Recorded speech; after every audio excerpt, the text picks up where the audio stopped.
할렐루야. 오늘 또 말씀을 통해 주시는 그 하나님의 은혜와 평강이 우리 모두에게 함께 하시기를 주님의 이름으로 간절히 축원합니다. 무대 뒤에 계신 하나님, 우리가 2주 전이죠, 10월 마지막 주 일주일 동안 에스더 말씀을 가지고 함께 특별 새벽 기도회로 모였습니다. 일주일이 지나기는 했지만 여러분 어떠셨어요? 은혜가 되셨습니까? 저한테도 큰 은혜고 도전의 시간이 되었다, 이렇게 고백할 수밖에 없을 것 같아요. 제가 6일 동안 이 특별 새벽 기도회를 준비하면서 설교 내용에 대한 고민도 참 많았습니다. 어떻게 말씀을 전해야 될까? 어떤 말씀을 전해야 될까? 그런데 이 설교 내용과 함께 아울러서 설교 제목도 굉장히 신경이 쓰이더라고요. 왜냐하면 요즘엔 온라인 예배를 많이 들으시기 때문에 사람들이 직관적으로 설교 제목을 보고 이 설교는 듣고 싶다, 안 듣고 싶다, 이렇게 판단을 하거든요. 그래서 설교 제목 정하는 것도 굉장히 신경을 많이 썼어요. 그래서 첫째 날에는 어떤 자리인가, 어떤 사람인가로부터 시작해가지고 단점과 장점, 굿투 그레이트, 이 6개의 다양한 패턴의 설교 내용과 설교 제목을 정하게 됐습니다. 일주일 동안 설교를 다 마무리하고 지난주에 유튜브에 올라온 이 설교를 좀 분석해 보니까 여러분들이 좋아하는, 선호하는 설교와 그렇지 않은 설교를 구분할 수 있겠더라고요. 어떻게 그걸 아느냐? 조회수를 보면 알아요. 좋아하는 설교는 많이 보고요, 그냥 그런가 보다라고 하는 건 조회수가 확실히 낮구나, 이런 생각을 해보게 되는 거죠. 제가 이 결과 분석을 보면서 여러분들의 기호, 설교에 대한 어떤 설교를 좋아하는지는 알게 됐는데 고민이 하나 생겼어요. 그 고민은 뭐냐면 여러분들이 좋아하는 설교와 여러분들이 들어야 될 설교가 있거든요. 과연 목사인 나는 성도들에게 여러분들이 좋아하는 설교를 해야 될까? 여러분들이 들어야 할 설교를 해야 될까? 어떤 설교 해야 될까요? 그래도 내 마음 가운데 듣고 싶은 설교 있잖아요, 그렇죠? 목사님 이런 설교 해주면 좋겠다, 이런 것도 해주면 좋겠는데. 지난 10월 26일 우리 교회에서 지방 교육자 세미나가 있었습니다. 그때 강사 목사님께서 웨슬리의 행복론이라고 하는 주제로 세미나를 했는데 목회자들한테 이런 권면을 했어요. 목사님들 요즘 설교할 때 교회에서 행복이라는 주제로 설교를 많이 하세요. 오히려 회개, 죄, 이런 설교하면 요즘 교인들은 싫어합니다, 이렇게 권면을 하더라고요. 틀린 말이 아닌 것 같습니다. 여러분, 행복에 대한 주제, 기쁨, 은혜에 대한 설교가 좋습니까? 아니면 회개해라, 죄사함을 받으라, 십자가 복음에 붙들려야 된다, 어떤 설교가 좋으세요? 왜 아까는 다 그렇게 얘기하더니 지금은 그냥 가만히 있으세요? 진짜 우리가 들어야 될 메시지가 있고 듣고 싶은 메시지가 있는데 균형 감각이 있으면 좋겠지만 생각보다 우리는 들어야 할 메시지보다는 듣고 싶은 메시지에 집중하려고 할 때가 분명히 있다고 하는 사실입니다. 제가 최근에 2022 코리아 트렌드 소비 분석을 한 책을 좀 읽게 됐는데 그 책을 읽은 결과가 뭐냐면 사람들은요, 특별히 비즈니스를 하는 사람들은 소비자 분석을 잘해야 되더라고요. 내가 회사를 설립했어요. 내가 만들고 싶은 것을 만들어서는 비즈니스가 안 되는 겁니다. 고객이 원하는 것을 만들어내야만, 그 고객을 충족시켜야만 그 비즈니스는 성공할 수밖에 없다, 이거 결론밖에 없어요. 그런데 생각해 보니까 교회도 마찬가지더라고요. 교회에도 고객이 있습니다. 누구죠? 얘기하세요. 교회 고객 누구예요? 여러분들이에요. 목사인 저는 성도들의 취향과 성도들의 기호를 알고 여러분들에게 맞는 설교를 해야 교회는 부흥하겠더라고요. 고객을 신경 안 쓰면 회사가 망하는 것처럼 성도를 목사가 신경 안 쓰면 망하겠구나. 그런데 제가 오늘 설교 본문을 읽다가 그래, 이건 아니다. 그래, 세상은 교회와 분명히 다른 거야. 교회는 분명히 세상과 달라야지. 왜냐하면 총독 벨릭스가 사도 바울을 불렀어요. 그리고 내가 어떤 메시지를 듣고 싶다고 이야기하는데 사도 바울은 총독 벨릭스가 듣고 싶은 이야기가 아니라 총독 벨릭스가 들어야 할 이야기를 합니다. 다시 말해서 우리는 특별히 하나님 나라 복음이라고 하는 것은 소비자 중심, 성도 중심이 아니라 하나님 나라 복음에 우리가 맞춰줘야만 합니다. 하나님이 우리를 맞추시는 게 아니라 우리가 복음 앞에 순종해야 되는 것. 오늘 본문은 그 이야기를 우리에게 소개하고 있어요. 자, 오늘 본문 24절 먼저 읽어보도록 하겠습니다. 같이 읽습니다. 시작. 수일 후에 벨릭스가 그 안에 유대 여자 드루실라와 함께 와서 바울을 불러 그리스도 예수 믿는 도를 듣거늘. 수일 후에 로마의 총독 벨릭스는 천부장 글라우디우스가 편지 한 통과 함께 미결수 신분의 사도 바울을 가이사랴로 보냈잖아요. 그러니까 총독 벨릭스가 받았어요. 그리고 나서 5일 정도가 지나니까 대제사장 아나니아와 그리고 그를 전문적으로 고발할 돈을 주고 고용한 변호사 더둘로가 장로들과 함께 도착을 했습니다. 그리고 이 더둘로라고 하는 사람이 세 가지의 고소 내용으로 이제 사도 바울을 고소하게 됩니다. 첫 번째는 뭐였어요? 바울을 뭐라고 불렀습니까? 전염병 같은 자라고 불렀고, 두 번째는 나사렛 이단의 우두머리요, 세 번째는 성전을 더럽힌 자, 모독하는 자라고 고소고발을 하게 됩니다. 논리적이고 이성적이었던 사도 바울은 법정에서 자기에 대한 이 모든 고소 사실에 대해서 명확한 변론을 합니다. 게다가 그에게는 확실한 알리바이와 함께 증인들도 분명히 있었거든요. 그래서 그런지 그는 자신이 있었어요. 존경하는 재판장님, 저들의 주장들이 맞다고 한다면 증인과 증거를 대보라고 하십시오. 저는 분명히 당신께 모든 증인과 증거들을 댈 수 있습니다.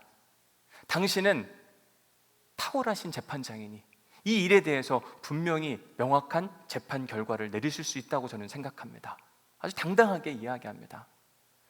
사실 바울은 죄가 없어요. 이 사실을 누가 먼저 알고 있었냐면 천부장 글라우디우스가 알고 있었어요. 그래서 그가 편지를 쓸 때 이렇게 이야기합니다. 고발하는 것이 그들의 율법에 관한 것뿐이요 한 가지도 죽이거나 결박할 사유가 없음을 발견하였나이다. 천부장 글라우디우스는 분명히 바울이 무죄인 걸 알고 있었습니다. 뿐만 아니라 유대인 공의회 회의가 열렸는데 그때도 동일한 비슷한 이야기가 등장합니다. 크게 떠들세 바리새인 편에 몇 서기관이 일어나 다투어 이르되 우리가 이 사람을 보니 악한 것이 어떻다고요? 하나도 없다고 이야기를 해요. 이처럼 총독 벨릭스도 사도 바울, 그는 태어나면서 로마의 시민권을 가진 사람인데 로마의 법상 그가 잘못한 일이 단 하나도 없다고 하는 사실을 누구보다 잘 알고 있었습니다. 자, 그러면 무죄 추정의 원칙에 의해서 바울은 석방이 되어야 정상입니다. 그런데 총독 벨릭스가 어떤 판결을 내리는가 한번 보십시오. 24장 22절 말씀입니다. 시작. 벨릭스가 이 도에 관한 것을 더 자세히 아는 고로 연기하여 이르되 천부장 루시아가 내려오거든 너희 일을 처결하리라 하고. 분명 죄가 없는 걸 아는데도 불구하고 이 재판을 연기한다고 이야기합니다. 아니, 죄가 없으면 얼른 풀어줘야죠. 근데 왜 연기를 해요? 그리고 하는 이야기가 백부장에게 명하여 바울을 지키되 자유를 주라고 이야기합니다. 당시 로마에는 죄인들을 다루는 여러 가지 형태의 이 징벌들이 있었습니다. 그 중에 하나가 뭐였냐면 코스토디아 리베라라고 하는 것이었는데 상류층 감옥, 바울은 이 상류층 감옥에 갇히게 돼요.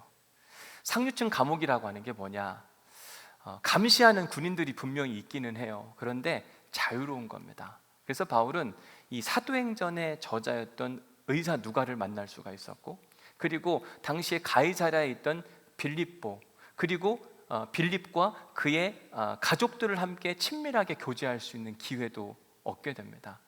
바울이 태어나면서 로마의 시민권자였기 때문에 이런 은혜를 벨릭스가 사도 바울에게 선물해 준 겁니다. 이렇게 총독 벨릭스가 코스토디아 리베라라고 하는 상류층 감옥에 사도 바울을 가둔 뒤에 며칠이 지나서 그의 아내였던 유대인 드루실라와 함께 사도 바울을 불러서 사도 바울의 이야기를 듣고 싶어 합니다. 그때 바울은요, 총독 벨릭스에게 그가 듣고 싶어 하는 이야기가 아니라 그가 들어야 할 메시지 십자가 복음을 증거해요. 우리 25절 말씀 같이 읽어볼게요. 시작. 바울이 의와 절제와 장차 오는 심판을 강론하니 벨릭스가 두려워하여 대답하되 지금은 가라 내가 틈이 있으면 너를 부르리라 하고. 여러분, 예나 지금이나 사람들은요 권력자들에게 그들이 듣고 싶어하는 이야기를 막 해주지 그들이 들어야 할 메시지를 전하는 사람들이 그렇게 많지 않습니다. 왜냐하면 그들이 들어야 할 메시지를 증거했다가 이야기했다가는 찍힐 수도 있잖아요. 그러니까 권력자들이 막 듣고 싶어하는 이야기를 아첨적 발언과 함께 막 해대는 거죠. 쉽게 예를 들어서 사도행전 12장 21절에 보니까 헤롯이 나를 택하여 왕복을 입고 단상에 앉아 백성에게 연설하니 백성들이 크게 부르짖어 이르되 뭐라고 했어요? 신의 소리라. 권력자는요 이런 이야기 듣는 걸 너무 좋아하거든요. 이것은 신의 소리다, 하늘로부터 온 이야기다. 얼마나 기분이 좋았겠어요. 이게 일반적인 당시의 종교 지도자들이 했던 이야기입니다. 자기가 해야 할 말이 아니라 상대방이 듣고 싶은 이야기를 하는 거예요. 그래서 돈을 주고 산 버들로도 총독 벨릭스에게 첫 번째 했던 이야기가 뭐였습니까? 벨릭스 각하요. 최상급을 써가지고 벨릭스의 이름을 한껏 뜨높여 주는 겁니다. 바울 역시 총독 벨릭스와 그의 아내 앞에서 그들이 듣고 싶어하는 이야기, 아첨적 발언을 할 수 있음에도 불구하고 그는 그들이 듣고 싶어하는 이야기가 아니라 그들이 들어야 할 메시지를 전했어요. 그런데 놀라운 사실은 그 이야기를 들었던 총독 벨릭스가 아주 특별한 반응을 보입니다. 우리 다시 한번 25절 말씀 읽어볼까요? 시작. 바울이 의와 절제와 장차오는 심판을 강론하니 벨릭스가 두려워하여 대답하되 지금은 가라 내가 틈이 있으면 너를 부르리라 하고. 바울이 의와 절제와 심판에 대한 설교를 합니다. 근데 그 이야기, 그 설교를 듣고 총독 벨릭스가 갑자기 두려운 마음이 막 찾아오는 거예요. 왜 두려웠을까? 뭐가 문제였나? 이 두렵다라고 하는 헬라어 동사를 찾아보니까 엠포보스라고 하는 단어를 쓰는데 이 엠포보스는 깜짝 놀라 두려워하다. 단순히 두려워하는 게 아니라 한참 놀란 거예요. 뒤로 자빠질 정도로. 그러면서 그 두려운 마음이 찾아오는 상태를 이야기하는데 신약 성경에 보니까 이 비슷한 단어가 누가복음 24장 5절에 등장합니다. 여자들이 두려워 얼굴을 땅에 대니 두 사람이 이르되 어찌하여 살아있는 자를 죽은 자 가운데서 찾느냐. 누구에 대한 이야기 하는 거죠? 예수님에 대한 이야기. 근데 누구를 만났다고 이야기해요? 두 사람. 그 두 사람은 하나님의 천사를 지칭하는 겁니다. 그러니까 예수님을 따르던 여인들이 예수님이 장사된 지 사흘 만에 그의 무덤을 찾아갔는데 그 빈 무덤을 보고 낭망하고 있을 때 두 명의 천사를 만나고 왜 살아있는 자를 여기서 찾느냐, 그 이야기를 들으면서 천사 앞에 납작 엎드리면서 두려워 떨었던 겁니다. 깜짝 놀라는 거죠. 또 이 비슷한 이야기, 그 같은 단어가 사도행전 10장 4절 말씀에 등장하는데 고넬료가 주목하여 보고 두려워 이르되 주여 무슨 일이니까? 누가 답을 합니까? 천사가 답을 해요. 결국 이 엠포모스라고 하는 단어는 뭐냐면 천사를 만났을 때 두려워서 깜짝 놀라는 상태를 이야기하는 거예요. 지금 총독 벨릭스는 사도 바울의 설교를 마치 하나님이 보내신 천사가 하는 이야기로 들리는 겁니다. 그 하나님이 주신 그 천사의 메시지의 힘과 능력이 나타나자 그의 설교를 듣고 마음의 두려움과 염려가 찾아왔어요. 도대체 사도 바울이 한 설교가 뭐길래 이렇게 그는 두려워 떨고 염려했던가? 크게 세 가지를 이야기했어요. 첫 번째, 뭘 설교했다고 이야기하냐면 하나님의 의로우심, 페리디카이오수네스라고 이야기합니다. 바울은 먼저 하나님이 어떤 분이신지, 하나님은 긍휼과 자비가 많으신 분, 사랑이 많으신 분, 그 크신 하나님의 사랑.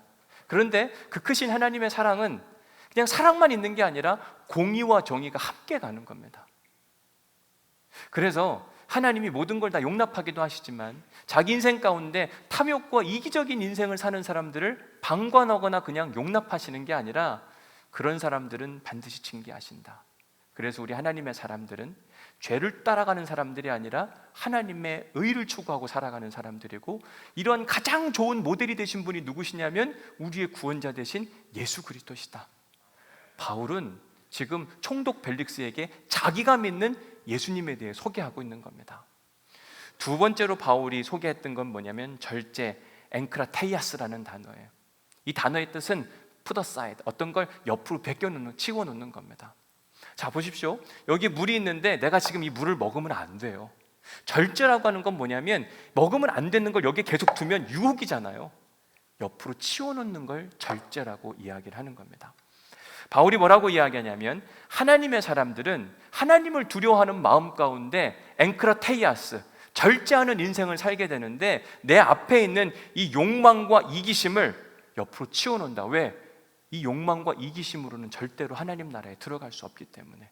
내가 믿는 예수님은 이 절제하는 신앙에 대해서 끊임없이 가르치고 설교해 주셨다. 이런 이야기를 총독 벨릭스에게 하는 겁니다. 마지막 세 번째 메시지, 투 크리마토스 멜론토스, 장차올 심판에 대한 이야기를 합니다. 총독 벨릭스 각하시오, 당신이 아는 바와 같이 사람은 누구나 한 번 태어나면 한 번은 죽습니다. 우리 하나님의 사람들은 죽음 이후의 삶에 대한 믿음이 있습니다.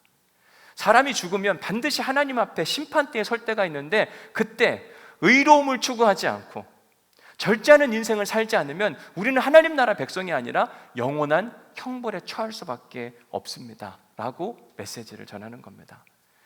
로마의 총독 벨릭스는요, 이런 사도 바울의 메시지를 듣고 엠포보스, 마음 가운데 두려움과 떨림 가운데 사도 바울에게 그만해 돌아가, 너의 자리로 돌아가면 좋겠다, 그를 원래 수감자의 자리로 돌려보내는 모습을 보게 됩니다.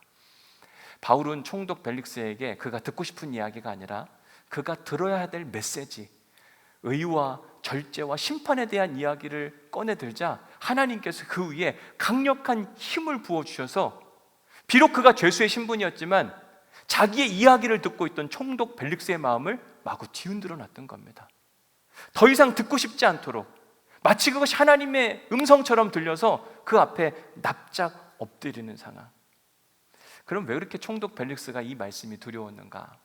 여러분, 지난 시간 말씀드린 것처럼 총독 벨릭스는 원래 노예 출신이라고 말씀을 드렸어요. 기억이 나세요? 그런데 어떤 연유인지는 모르겠지만 그가 갑자기 부자가 됐어요. 상상할 수 없는 돈을 갖게 됩니다. 그만큼 돈을 갖게 되니까, 여러분, 사람이 돈을 가지면 그 다음에 추구하는 게 뭐냐면 권력이라고 하는 겁니다. 힘을 갖고 싶어 해요. 그래서 총독 벨릭스는 정치적 자리에 오르기 위해서 자기가 가지고 있는 돈을 풀기 시작합니다. 그러다가 AD 57년 드디어 그 꿈이 이루어집니다. 로마 제국으로부터 총독이라는 자리를 임명받게 되고 너무 기쁘고 감사한 나머지 자기가 이제 그 힘을 가지고 다시 또 돈을 모으는 그런 비참한 인생을 살아가게 됩니다. 어찌 보면 사람들한테는 부러워할 만한 사람이에요. 왜냐하면 많은 재산을 가졌죠. 그리고 정치적으로 좋은 자리에 올라가게 됐죠. 부러움의 대상. 그러나 하나님 보시기에는 칭찬할 만한 인생이 아니었습니다. 왜? 하나님은요, 결과도 중요하지만 그 과정 역시 중요한데, 그가 부유함을 얻는 것과 그가 정치적 자리에 오르는 것 다 좋아요. 그런데 그 중간 과정 안에는 하나님의 의가 없었어요. 그런데 바울이 뭘 이야기하냐면 하나님의 의로움, 페리 디카이오스네, 하나님의 의로움에 대한 이야기라니까 마음이 불편한 거죠. 여러분, 거짓말한 사람들한테 하나님께서 거짓말하면 큰일 난다, 이 설교하면 얼마나 불편해요. 지금 총독 벨릭스가 그 얘기 듣고 있는 거예요. 자기는 정상적인 과정을 거치지 않고 총독이라는 자리와 부를 추구했는데 바울이 하는 메시지를 들으니까 자기는 쓰레기 같은 인생인 거죠. 절대 하나님 앞에 설 수 없고 하나님이 반드시 징계받을 만한 그런 인생. 마음이 불편한 거예요. 총독 벨릭스는요, 권력의 자리에 오른 뒤에 세 번째 결혼을 하게 됩니다. 세 번째 결혼한다, 물론 흠이 있는 결혼이기는 하지만 당시 문화에서 결혼을 세 번 하는 게 그렇게 크게 문제되지는 않았습니다. 문제는 뭐냐면 그 결혼의 과정이 문제였던 거예요. 세 번째 결혼한 여인이 오늘 본문에 등장하는 유대인 여자 두루실라라고 하는 여인입니다.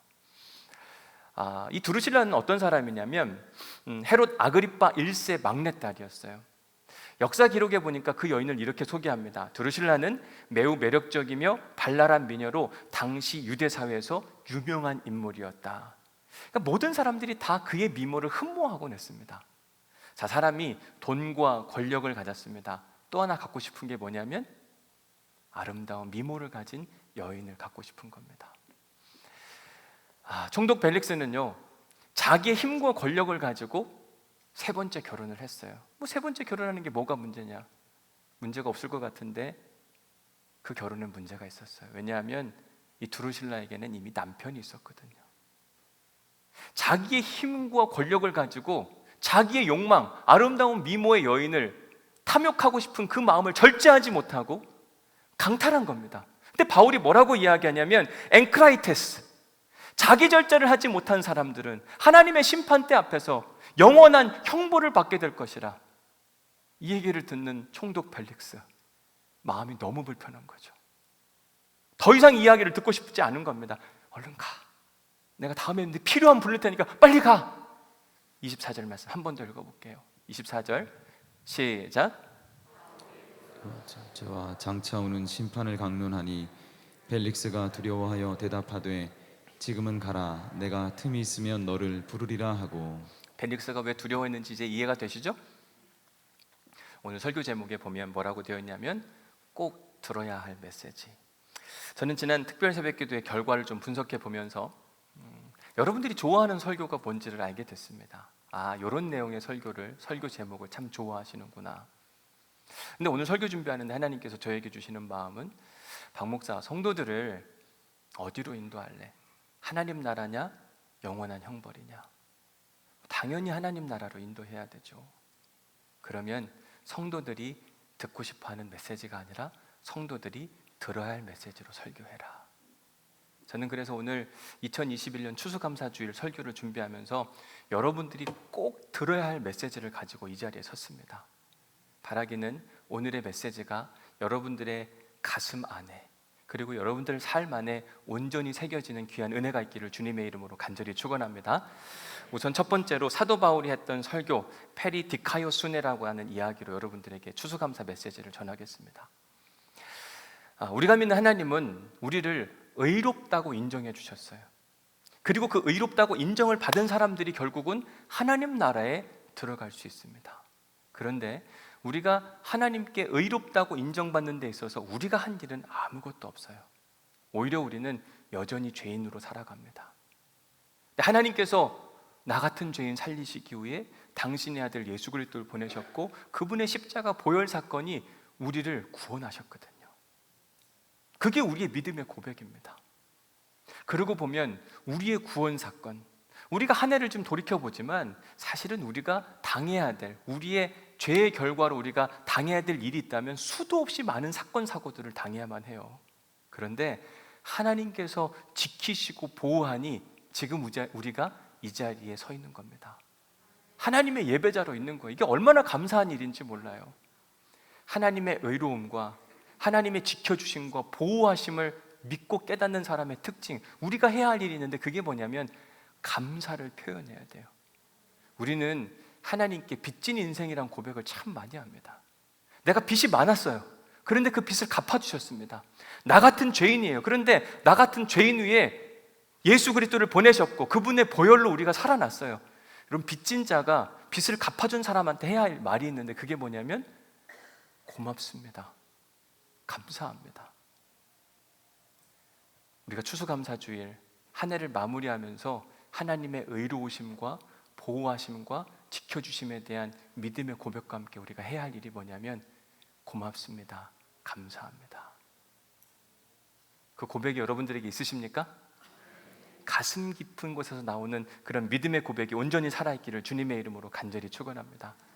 근데 진짜 뭐가 고마운지 여러분들한테 이야기해 보라고 하면 얼마나 이야기할 수 있을까요? 뭐가 고마우세요? 라고 말하면 여러분 뭐라고 답을 하시겠어요? 여러분, 연인들이 다투잖아요. 다투고 나면 꼭 누가 먼저, 남자와 여자 누가 먼저 미안하다 그러죠 보통? 여러분들이 이미 다 결혼을 하셨기 때문에 그럴 일이 없으시죠, 그렇죠? 보통 일반적으로 보면 근데 남자와 여자가 이렇게 있으면 다투고 연애를 할 때 보면, 제가 어제도 두 커플이나 결혼 이제 준비하는 분들 만나서 시간을 보냈는데 제가 오늘 설교 준비하면서도 그랬지만 물어봤어요. 두 분들이 다투냐? 다툰대요. 그럼 누가 먼저 미안하다 그러냐? 누가 먼저 미안하다 그럴까요? 남자가 보통 미안하다 그러죠. 그러니까 여러분들은 결혼해서 그런 걸 잘 모르시는 거예요. 남자분들이 잘 미안하다고 먼저 말 안 하죠, 그죠? 근데 이제 그러면 여자친구가 묻잖아요. 뭐가 미안하냐고. 그렇지 않아요? 이때 남자가 말을 잘해야 돼요. 자, 뭐가 미안하냐 그러면 남자들은 보통 뭐라고 답을 하죠? 여러분 많이 경험하신 거예요. 그냥 다. 여러분 그 표현 안에 이게 진짜 미안한 걸까요? 아니면 이 상황을 얼른 모면하고 싶어서 그렇게 말하는 걸까요? 우리가 추수감사 주일이에요. 하나님께 감사 예배를 드립니다. 감사의 헌금도 여러분들이 드리세요. 하나님이 질문하시는 게 뭐가 고마우냐 질문하시는 거예요. 진짜 고마운가?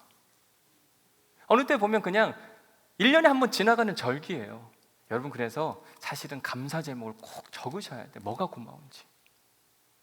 저도 제가 오늘 미리 내야 되지만 오늘 3부 예배 끝나고 내려고 이렇게 뭐가 고마운지를 다 적었어요. 안 그러면 그냥 다 고맙대요. 근데 하나님은요 구체적인 게 궁금한 거예요. 뭐가 고마운데 진짜 고맙냐? 내가 의의 하나님이고 진리의 하나님이고 보호하신 하나님인데 그거에 대한 확실한 믿음 있냐? 그러고 나서 하나님께 예물을 드리고 감사 고백을 하는 거냐? 우리에게 물으시거든요. 제가 설교를 하다 보니 종종 설교를 마치고 나면 인사하시는 분들 오늘 설교 은혜 받았습니다. 너무 감사해요. 그럴 때마다 사실 힘이 나고 또 설교에 대한 기대감이 있습니다. 그런데 더 큰 은혜와 감격과 감동은 언제 찾아오냐면 목사님 오늘 그 메시지가 저한테 딱 좋았어요. 정확하게 구체적으로 이건 빈말이 아니에요. 진심인 겁니다. 어느 때는 한참 시간이 지나가지고 누굴 만났는데 목사님 언제 그런 제목으로 설교하셨죠? 그 메시지가 지금도 제 안에 남아있어요. 하나님이 꼭 저에게 주시는 말씀인 것 같았어요. 이 말은요 빈말이 아니더라고요. 구체적으로 말하는 사람들은 그건 진짜 감사해서 하는 이야기더라고요. 하나님께 감사를 구체적으로 고백해야 돼요. 뭐가 고마운지 하나님이 우리에게 묻으시는 겁니다. 진짜 뭐가 고맙냐? 근데 감사는 그냥 하자 해서 되는 게 아니더라고요. 어느 때 보면 훈련이 필요해요. 저는 감사일기를 적기 시작한 게 벌써 만 6년째 되고 있습니다. 근데 감사일기를 적으면서 정말 많은 것들이 바뀌어지는 것 같아요. 세상을 바라보는 눈이 달라지는 겁니다. 다 고맙다 이렇게 표현하지 않고 하루를 지나가면서 뭐가 고마운지 하나님 이것도 감사하고 저것도 구체적인 감사의 제목들을 하나님께 계속 올려드리는 겁니다. 감사 그리고 또 감사. 여러분 감사가 왜 이렇게 중요하냐면요 바울이 두 번째 메시지를 뭘 이야기했냐면 엔크라테이아스 절제에 대한 이야기. 감사가 넘치는 사람은요 절제가 가능해져요. 사실 우리 안에 욕망과 탐욕이 딱 이 앞에 놓이잖아요. 이거 벗어나기 정말 힘듭니다. 이걸 옆으로 딱 둔다는 게 엄청나게 힘든 이야기예요. 18세기 철학자였던 게오르 헤겔이라고 하는 사람, 독일 철학자인데 그가 이런 이야기를 했어요.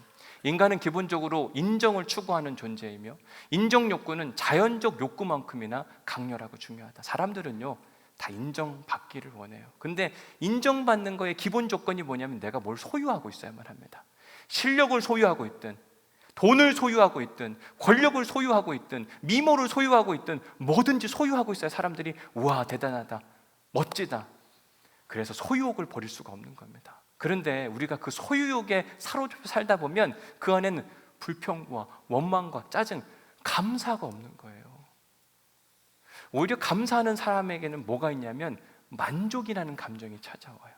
그러면 어떤 변화가 일어나냐면 우리 입술의 고백에서 감탄이 찾아옵니다. 와 좋다, 너무 감사하다, 오늘 성가대가 이렇게나 많이 함께 너무 아름답게 찬양, 우와 너무 감사하다. 하늘을 바라보고도 어떻게 하늘이 저렇게 파랄 수가 있지? 여기 물이 있는데 물 하나 갖다 놓은 것만으로도 감사하고 모든 게 다 사실 다 달라지거든요. 지난주에 어느 교우께서 저희 아내에게 고추잎을 갖다 주셨어요.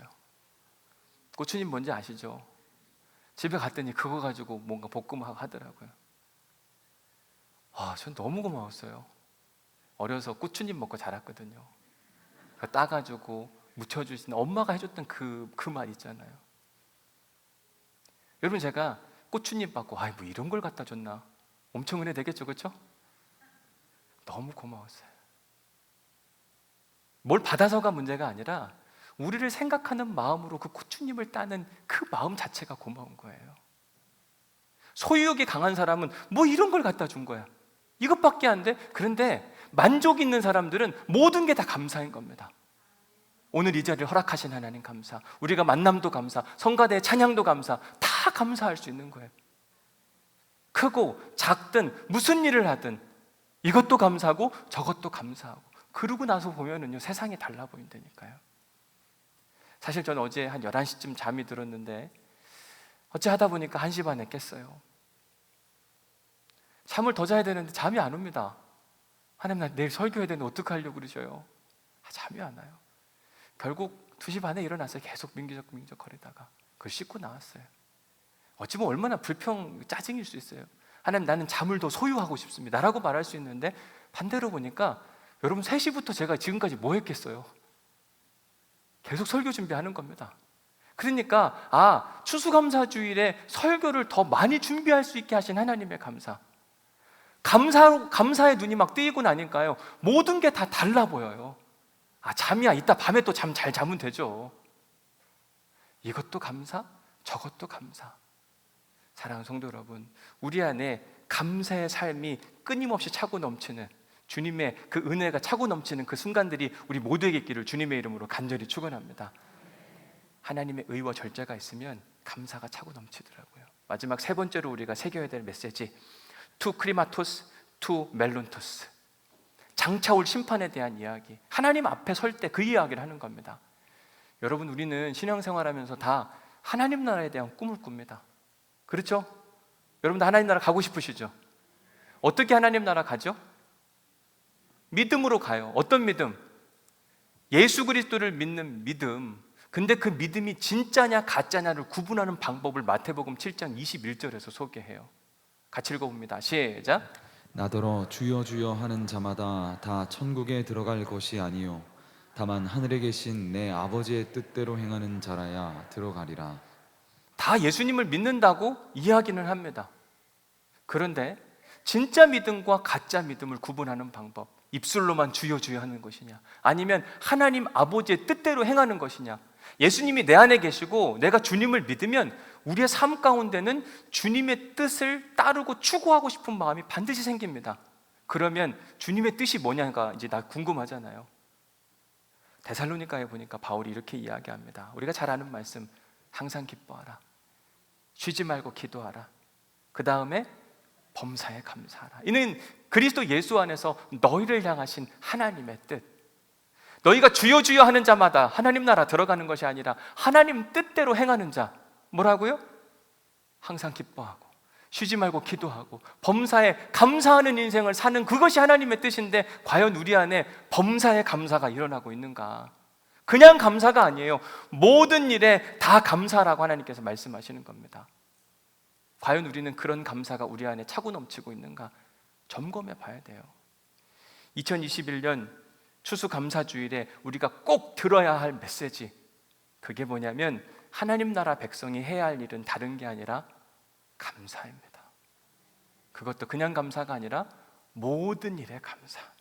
어느 땐 나한테 아픔을 주신 것도 감사, 어느 땐 나에게 뭔가 필요한 걸 주신 것도 감사, 어느 때는 내게 불편한 메시지가 들어오는 것도 감사, 어느 때는 말할 수 없는 하나님의 사랑이 찾아오는 것도 감사. 모든 것을 다 감사할 수가 있겠냐? 여러분, 하나님이 우리가 하나님의 심판대 앞에 섰을 때 물으세요. 너 세상에서 뭐 하다 왔냐? 감사 좀 했냐? 그때 우리가 뭐라고 답을 하겠는가? 하나님, 난 이것도 감사하고 저것도 감사. 감사가 훈련이 돼야 감사가 나와요. 자, 여러분들한테 미션을 드려요. 주보 피십시오. 금주 설교 요약. 지난주 당신의 감사 제목 10개를 적어보십시오. 3번이에요. 3번. 지금부터 1분 드릴 테니까 이렇게 적으셔요. 적어보세요. 내가 뭐가 그렇게 감사한가? 감사가 훈련되지 않은 사람은 쓸 거 없는데요, 대신 쓸 거 없으면 쥐어 짜지는 마세요. 그건 억지 감사가 되니까 진짜 감사한 게 뭔가.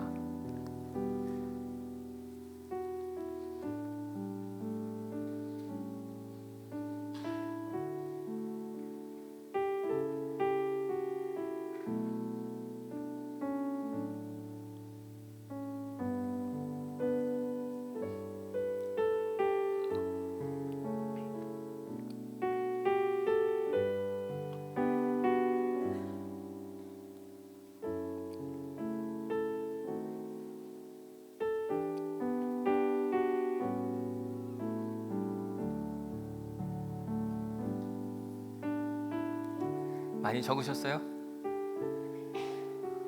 이게 우리가 감사가 훈련이 되어야 아침에 일어나게 하심도 감사, 교회까지 무사히 오게 하심도 감사, 설교를 듣게 하심에 감사, 찬양을 다하게 하심에 감사, 오늘 아름다운 성가대, 여러분 감사할 건 사실 너무너무 많은데 우리가 감사의 훈련이 안 돼 있으면 아마 여러분 짜증나는 거 적으라면 이미 다 적고도 남았을 거예요.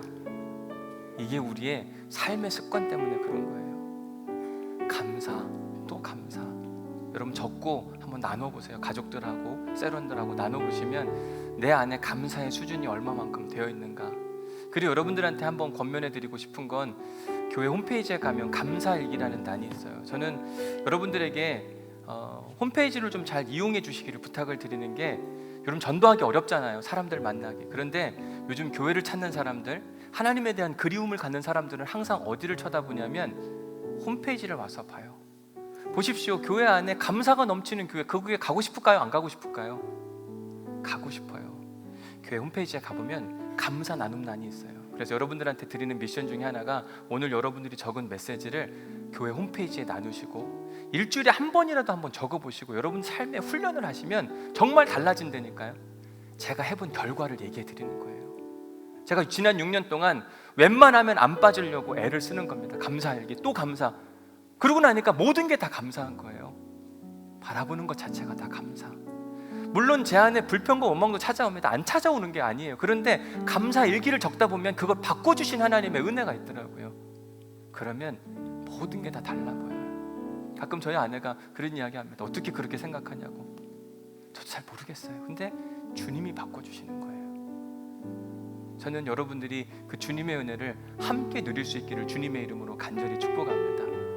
훈련하셔야 돼요. 이건 그냥 듣고 감사하자 이렇게 지나가서 될 문제가 아닙니다. 한번 적어보시고 나눠보시고 훈련해 보심으로 말미암아 저는 우리 교회 안에 감사가 차고 넘치기를 간절히 소망합니다. 자, 두 번째 묵상 질문 보면 하나님 나라 백성에게 뭐는 선택이 아니라 필수입니다. 감사는요 선택이 아니라 필수예요. 반드시 해요. 하나님 나라는 다 가면 감사밖에 없어요. 그런데 우리가 훈련이 안 돼 있으면 하나님 나라 못 갑니다. 바울이 벨릭스에게 의와 절제와 심판에 대해 이야기하면서 의와 절제를 따라가지 않는다고 한다면 절대로 하나님 심판 앞에 당신 하나님 나라 못 간다고 이야기했을 때 그는 두렵고 떨리는 마음 가운데 뒤로 물러났어요. 여러분 감사가 없으면 하나님 나라 못 갑니다. 기억하셔야 돼요. 이 마음이 두렵고 떨리고 감사가 없는 내 삶이 발견되면 지금부터 하셔야 돼요. 안 그러면 하나님 나라 못 갈 텐데 이게 꼭 들어야 될 메시지예요. 이해가 되셨죠? 하실 수 있겠죠? 하셔야 돼요. 왜? 여러분들 제가 지금 하나님 나라로 인도해 가야 되니까. 근데 그 하나님 나라는 감사가 차고 넘치는 그런 나라인데 가정에서도 감사, 직장에서도 감사, 모든 것을 감사로 바꿔내시는 그 하나님의 은혜와 역사가 우리 모두에게 있기를 간절히 소망합니다. 우리 찬양하겠습니다.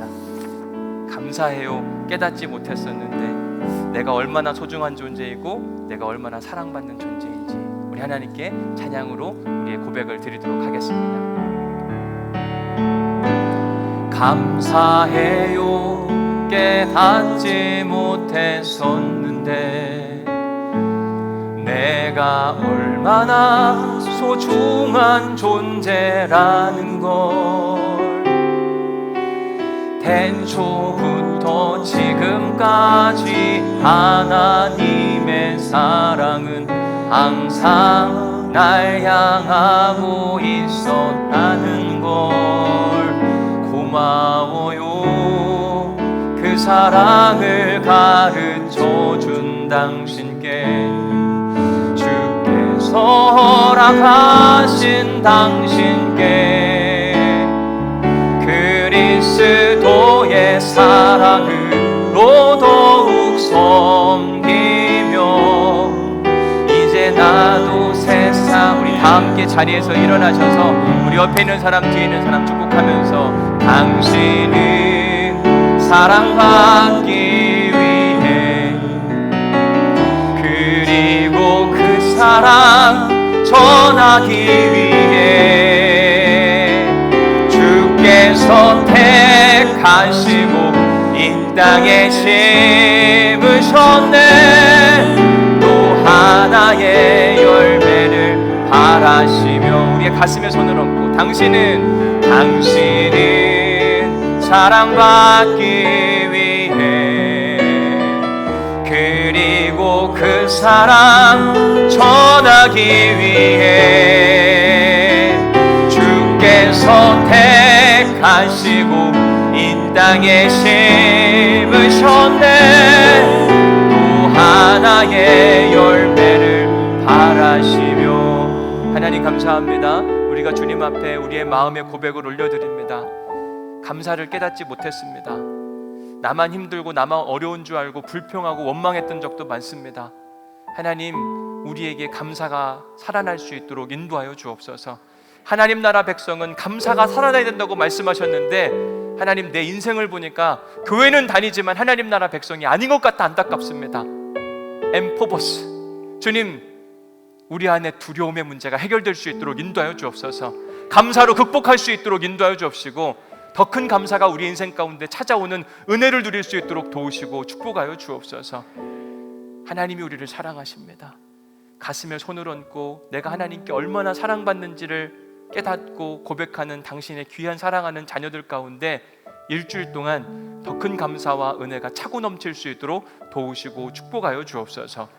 이제는 우리 주 예수 그리스도의 은혜와 아버지 하나님의 극진하신 사랑과 성령님의 감동, 감화, 역사, 교통, 위로하심이 오늘 말씀을 듣고 마음 가운데 감사일기, 더 큰 은혜와 감사를 소망하며 나아가는 우리 온누리교회 모든 성도들 가운데 지금으로부터 영원히 함께 하시기를 간절히 축원하옵나이다. 아멘. 하나님 고맙습니다. 오늘 추수감사에 귀하게 예배드릴 수 있도록 인도하시니 감사합니다.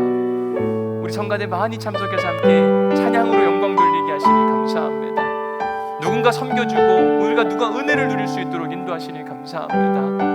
하나님, 우리 안에 더 큰 감사와 믿음을 고백할 수 있도록 인도하여 주옵시고, 우리의 불평과 짜증과 원망들을 다 걷어가 주옵소서. 고맙습니다. 감사합니다. 고맙습니다. 감사합니다. 이 고백만 살아있기를 소망하며 기도하오니 더 큰 감사와 더 큰 고백과